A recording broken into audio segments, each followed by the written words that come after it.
October 10, 2025, 12:17 a.m. Indiana State Prison, Michigan City. A 53-year-old man named Roy Lee Ward is walking down a hallway he's imagined 1,000 times. His hands are cuffed. His feet shuffle in prison-issued slippers. He's wearing a plain white t-shirt and gray sweatpants. Behind him, 2 correctional officers walk in sync. In front of him, the execution chamber door is open. This is Indiana's 3rd execution in less than a year. The state stopped executing people in 2009. Couldn't get the drugs. Then, in December 2024, they started again. Now it's Ward's turn. The execution chamber is small, clinical. There's a gurney in the center with leather restraints. Ward climbs on without resisting. The officers strap his arms down, then his legs, then his chest. The warden steps forward, asks if he has any final words. Ward shakes his head. He's already written them down. Deacon Brian Nosebush, Ward's spiritual advisor, unfolds a piece of paper and reads, "Stacy Payne was full of life and had a bright future. I took that away from her and her family. I wish I could go back and change things, but I can't. I hate myself for what I did." On the other side of the glass, Julie Wininger is watching. Stacy's mother. She's 61 now. It's been 8,839 days since her daughter was murdered. She's counted every single one. 12:28 a.m. The technician inserts the 2 lines, 1 in each arm as backup. The drug is pentobarbital, a barbiturate, fast-acting. It shuts down brain activity, then breathing, then the heart. In most cases, about 10 minutes from injection to death. The warden gives a signal. The injection starts. 12:29 a.m. Ward's eyes close. His breathing slows, then stops. 12:33 a.m. A physician checks for a pulse, listens for a heartbeat. Nothing. Time of death, 12:33 a.m. Central Time. Roy Lee Ward is dead. But here's what you need to understand. This execution didn't start on October 10, 2025. It started 24 years earlier on a summer day when a 15-year-old girl named Stacy Payne was home with her little sister, probably watching TV, probably thinking about her shift at the pizza place later. She had no idea a man named Roy Lee Ward had noticed her house. Roy Lee Ward was born around 1972. We don't know much about his childhood. His family disappeared from public view. They changed their names. They refused to speak. What we do know is that by the time Ward was a teenager, something was already wrong. Ward had a juvenile record. Arrests for public indecency. It's often a sign of something deeper: poor impulse control, deviant sexual development, boundary issues. Most people who commit public indecency don't go on to commit murder. But most people who commit sexual violence did show warning signs like this early on.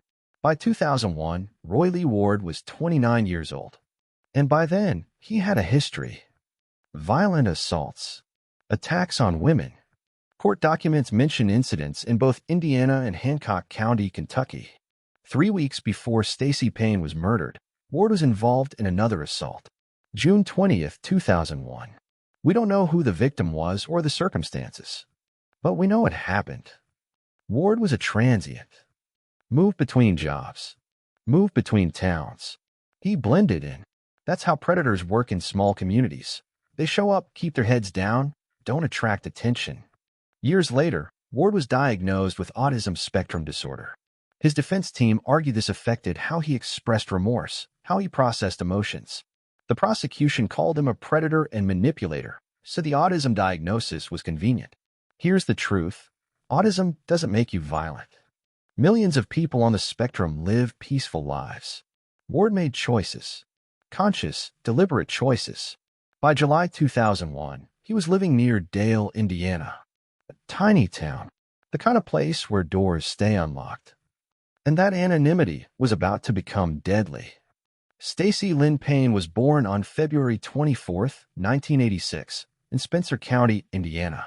She grew up in Dale, population maybe 1,500 people, where everyone knows your name. She went to Heritage Hills High School. She was 15 years old in the summer of 2001, about to start her sophomore year. Stacy was smart, an honor student. She was on the student council. She was in the band. She was a cheerleader. Her mom was Julie Wininger, single mother, working hard to provide for her 2 daughters. Stacy had a little sister named Melissa, who was 9 years old in 2001. Stacy worked part-time at Jenks Pizza. She was scheduled to work on July 11th. That morning, she woke up like any other day. Normal stuff. The kind of stuff that becomes sacred when you realize it's the last time. People who knew Stacy described her the same way, kind, outgoing, full of life. She had a bright smile that lit up rooms. She was 15, just starting to figure out who she was. Maybe she would have gone to college. Maybe stayed in Spencer County. We'll never know. July 11, 2001. Midday. Hot. Typical Indiana summer. Julie was at work. Stacy and Melissa were home alone. Stacy was probably getting ready for her shift later. Roy Lee Ward spotted their house. We don't know exactly how he gained access, but he got inside. Ward grabbed a knife from the kitchen. He confronted Stacy. Then he raped her, a 15-year-old girl, in her own home, while her 9-year-old sister was nearby. But Ward didn't stop there. After the rape, he attacked Stacy with a dumbbell. Blunt force. Again and again. She sustained 18 blunt force injuries. Her head, her face, her body. Then he used the knife, slashed her throat, cut her abdomen. Paramedic Jane Stout would later testify that she had never seen anything this brutal in her entire career. Melissa was there, 9 years old, watching, but she didn't freeze. She called 911. Daletown Marshal Matt Keller was the first officer on the scene. He saw Roy Lee Ward standing in the doorway, knife in hand. Keller drew his weapon, ordered Ward to drop the knife, and arrested him on the spot. Keller went inside.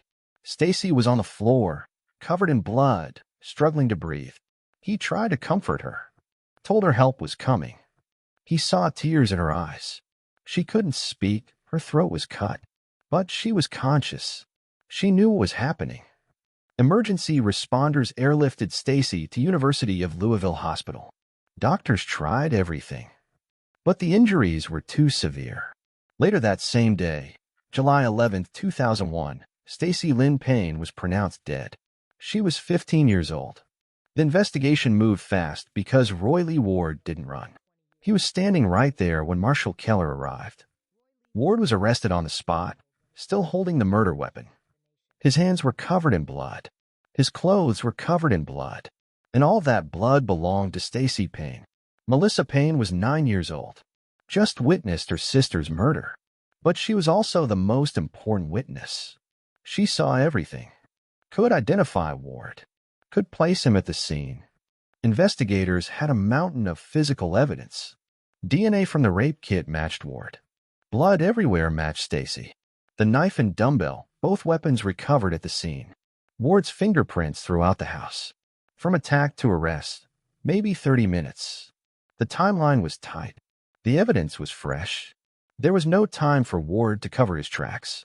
The charges were murder, rape, and criminal deviant conduct, all elevated to capital offenses eligible for the death penalty because of aggravating factors: Stacy's age, the sexual assault combined with murder, and the sheer brutality of the attack.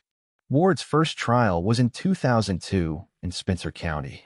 The prosecutor's job was simple: show the jury what happened. Show them the evidence. They started with crime scene photos.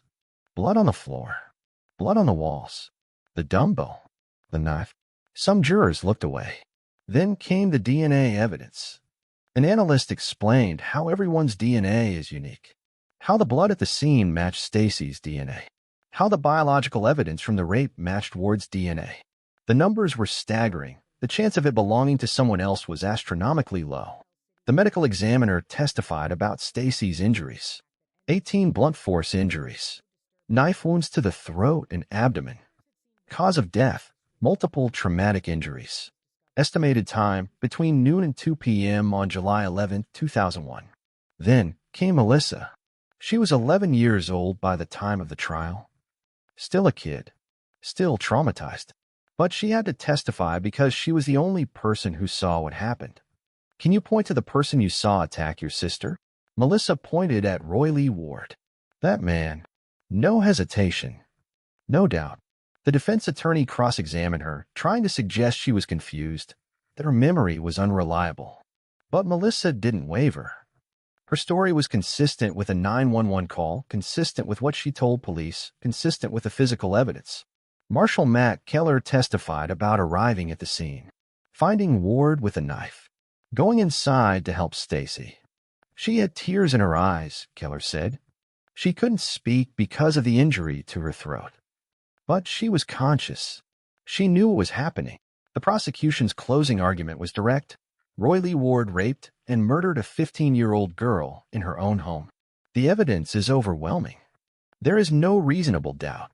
The jury convicted him on all counts, then recommended the death penalty. But in 2004, the Indiana Supreme Court overturned the conviction. Not because Ward was innocent, but because of procedural issues.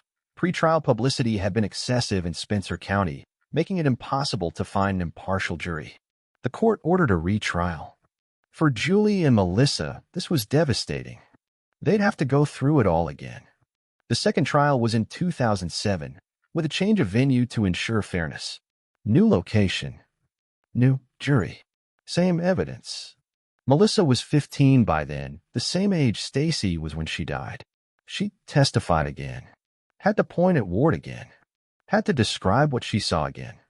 Imagine being forced to relive the worst day of your life twice, in front of strangers, under cross-examination.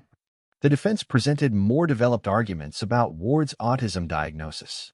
Defense experts testified that it affected how he processed emotions, how he expressed remorse. But the prosecution countered, autism doesn't make you a rapist. Autism doesn't make you a murderer. Millions of people on the spectrum live peaceful lives. Ward made choices. The defense couldn't argue innocence. The evidence was too strong. So they focused entirely on sentencing. Yes, he's guilty, but he doesn't deserve to die. They emphasized his developmental issues, his lack of prior murder convictions, his capacity for change. But the prosecutor's closing was devastating. Roy Lee Ward raped and murdered a 15-year-old girl. He beat her with a dumbbell 18 times. He slashed her throat. He left her to die while her 9-year-old sister watched. He showed no mercy to Stacy Payne. Why should we show mercy to him? The jury convicted him again. Guilty on all counts. And once again, they recommended death. 2 separate juries, 5 years apart, different locations. Same conclusion, Roy Lee Ward deserved to die. Ward was sent to Indiana State Prison. Death row. He'd spend the next 18 years there, appealing and fighting. Death row at Parchman is isolating. 6 by 10-foot cells. 23 hours a day locked in. 1 hour for recreation. Ward adapted. Became a model inmate. Mentored younger prisoners. Embraced Christianity. Claimed to have found peace. His lawyers filed appeal after appeal.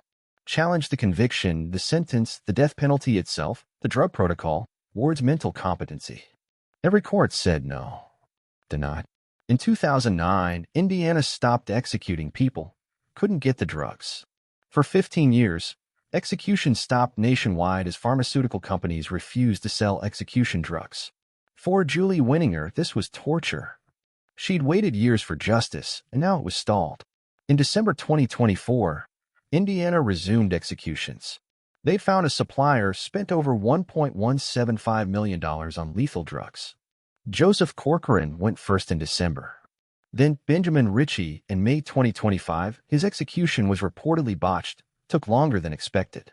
On August 28, 2025, the Indiana Supreme Court set Ward's execution date, October 10, 2025. Ward's last hope was clemency. On September 24, 2025, the Indiana Parole Board held a hearing. Ward's attorney, Laura Volk, argued redemption. Roy Lee Ward is not the same person who committed this crime 24 years ago.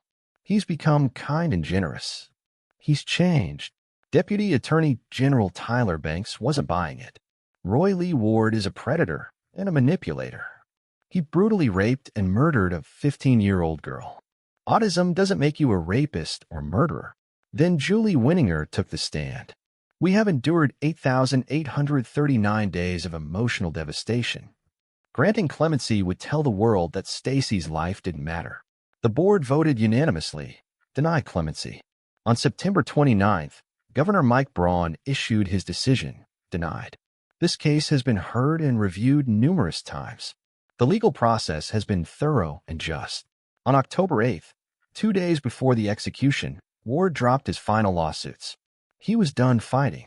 Ward ordered his last meal from Texas Corral, a hamburger, steak melt, French fries, baked potato, 12 fried shrimp, sweet potato, chicken Alfredo, breadsticks. More food than one person could eat. He wrote his final statement. Apologized to Stacy's family. Apologized to his own family. At 11:45 p.m., guards came to his cell. It was time. Ward walked to the execution chamber. Climbed onto the gurney. Didn't resist. Behind the one-way mirror, Julie Wininger watched. She'd waited 8,839 days for this moment. Deacon Nosebush read Ward's final words. Then the injection started. Ward's eyes closed. His breathing slowed. Stop. His face went slack. At 12:33 a.m., Roy Lee Ward was pronounced dead. Julie Wininger was escorted out. Her face showed exhaustion. Not relief. Not satisfaction. Just exhaustion. Outside the prison, anti-death penalty activists rang a bell. They'd been there since dusk, protesting. They argue that life in prison would have been punishment enough, that execution just perpetuates violence. Within hours, Attorney General Todd Rokita issued a statement. Justice has been served. Does executing the killer help the victim's family heal? The research is mixed. Some families report relief. Others feel empty, like the execution didn't change anything. For Julie, she fought for Ward's execution. Counted down the days. Whether it brought her peace, we don't fully know. But she believed it was necessary. What is justice? Is it punishment? Revenge? Deterrence? Rehabilitation? Ward couldn't be rehabilitated. Couldn't undo what he did. Couldn't bring Stacy back. So what was the point of his execution? For some, it's about proportionality. You take a life, you forfeit your own. For others, it's about closure. For many, it's simply wrong. The state shouldn't kill people, period. All of these perspectives are valid. And none of them bring Stacy Payne back. Let's not end this story on Ward. Let's end it on Stacy. Stacy Lynn Payne. Born February 24th, 1986. Died July 11, 2001. 15 years old. Honor student. Cheerleader. Band member. Outgoing. Full of life. She loved music. She loved her friends. She loved her little sister. She should have graduated high school in 2004. Should have gone to college. Should have had a career, fallen in love, gotten married, had kids. Julie should have walked her down the aisle. Melissa should have been her maid of honor. Stacy's kids should have known their grandma and aunt. All that was stolen on July 11, 2001. Not just Stacy's life, but the lives she would have touched. The people she would have loved. The impact she would have made. That's what murder does. It doesn't just kill one person. It kills all the versions of that person that could have existed. Roy Lee Ward is dead. Executed by the state of Indiana on October 10, 2025. 24 years after he murdered Stacy Payne. Was it justice? Was it revenge? Was it necessary? Was it wrong? The answer depends on who you ask. Violence doesn't end when the violence ends. Stacy's murder rippled outward through her family, community, the justice system, through decades of appeals and hearings. What do we owe the dead? We owe Stacy our memory, our recognition of who she was, our insistence that her life mattered. What do we owe the living? We owe Julie our compassion. We owe Melissa our awareness of trauma and respect for her courage. This story doesn't have a neat ending. Real life never does. All we have are the facts. On July 11, 2001, a 15-year-old girl was brutally murdered. On October 10, 2025, the man who killed her was executed. And in between, 8,839 days passed. Stacy Lynn Payne. February 24, 1986 to July 11, 2001. Forever 15. Forever remembered. Not as a statistic, not as a case file, but as a person. A person who deserved to live. A person whose life mattered. And now you remember her too.